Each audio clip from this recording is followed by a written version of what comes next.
అది నాకు sir question ఏం లేదు, జస్ట్ దట్ ఏంటంటే మీలాంటి ఒక పెద్ద హీరో చాలా వల్నరబుల్ క్యారెక్టర్ కొట్టించుకున్నారు, తిట్టించుకున్నారు, లాస్ట్ ఒక సాక్రిఫైస్ కూడా చేయాల్సి వచ్చింది. అంటే ఎటువంటి క్యాలిక్యులేషన్స్ ఏమీ లేకుండా. ఎవరు కొట్టలేదు అనుకుంటా. ఓకే, ధనుష్ గారు ఆల్మోస్ట్ ధనుష్ వెనకాల. సో దేనికి కూడా వితౌట్ ఎనీ క్యాలిక్యులేషన్స్ చాలా. ఇప్పుడు చాలా మంది అంటారు కదా ఏజ్ అప్రోప్రియేట్ రోల్స్ లేకపోతే డిఫరెంట్ రోల్స్ అన్ని అంటారు కదా. You have done it everything actually. ఈ షిఫ్ట్ చాలా ఫ్రెష్ గా ఉంది.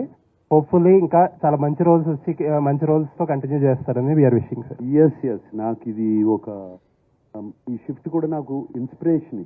నాట్ దట్ నేను ఇటువంటి రోల్స్ చేద్దామని కాదు, బట్ చూస్తారు చేస్తే ఫ్రెష్ రోల్స్ చేస్తే audience is ready to receive it's the right role అనే ఒక కాన్ఫిడెన్స్ బాగా వచ్చింది. సో ఎటువంటి రోల్ అన్నా చేయొచ్చు అని. Looking forward sir. Yes, congrats. Thank you. Shekhar గారు.